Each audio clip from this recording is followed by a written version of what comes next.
I think we have to convince a majority of Republicans to vote for me. And that's, I mean, we all know the game plan is getting as many people as possible to say nice things, getting the resources put together and building a campaign that's competitive, and I think we'll be there. What are the key issues going to be for you?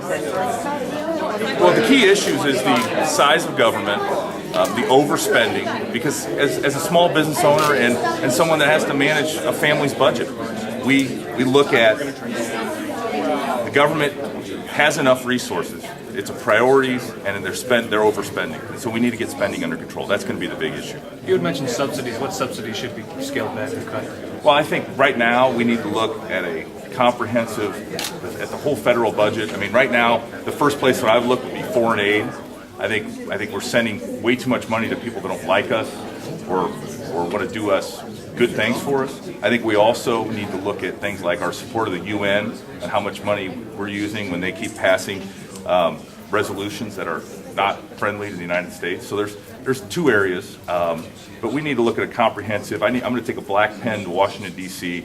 and look into the budget and find all sorts of places where there's redundancy, where there's abuse, where there's waste, and we're going to root that out. Some Republican groups have implied that they're going to get involved in this primary, where in the past they wouldn't have taken sides.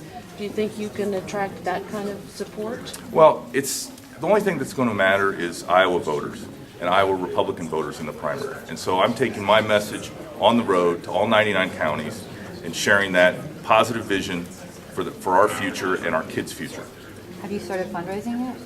Yes, we continue to fundraise on a daily basis. That's obviously an important part of our campaign, but I think it's also as important to meet people and shake hands. And I think you see, we had some friends in the room today, and they're all going to go out and say nice things as well. Were you talking about drones when you mentioned the government spying on people? Not in particular, no. What were you referring to? Well, I think we look at the concerning things that we just don't have answers to. Things like what happened with the IRS and their recent investigation and audits of conservatives to start with.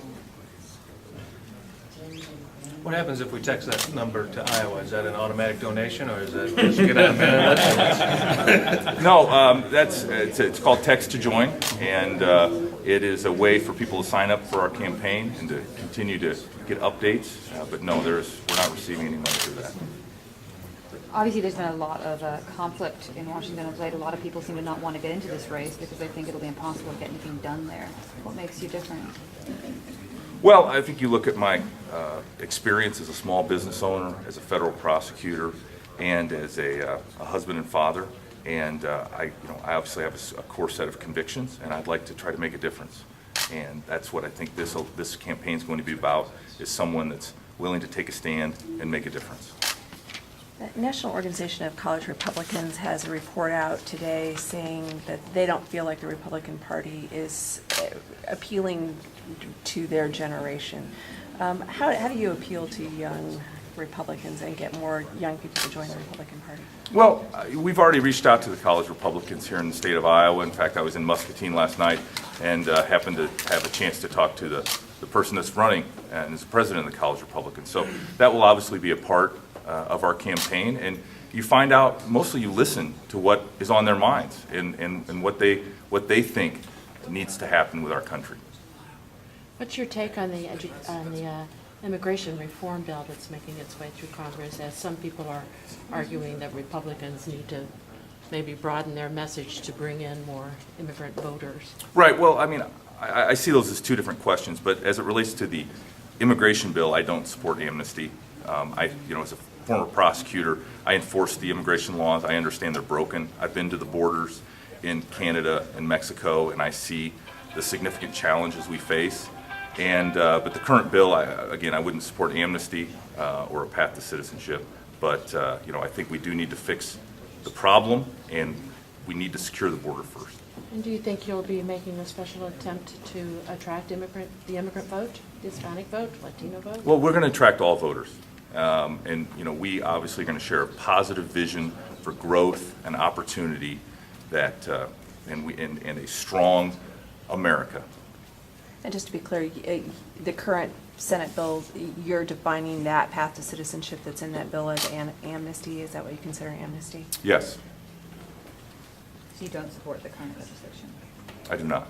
But again, I think there is significant problems that we need to fix, and I would like to go to Washington. See, I'm not from Washington, so some of these pending bills and legislation, I haven't had time to roll up my sleeves and really dig into those.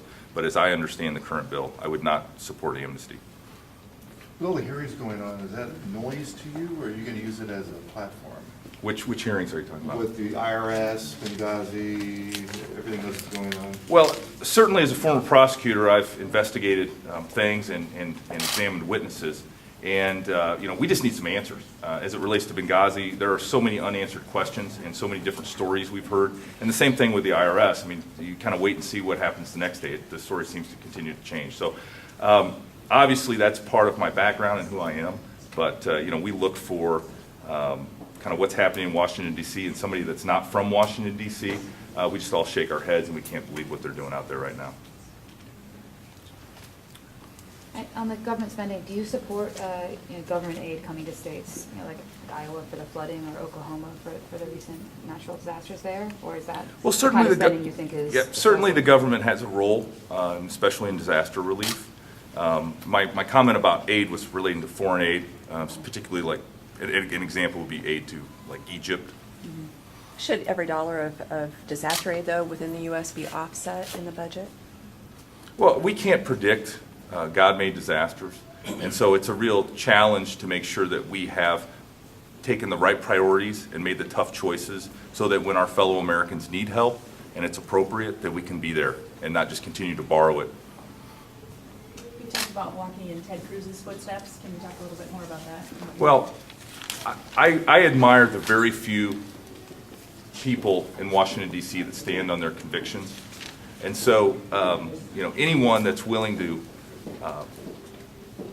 speak up for what they believe, I'm in favor of. Any other questions before we go? Thanks, guys. All right, thank you.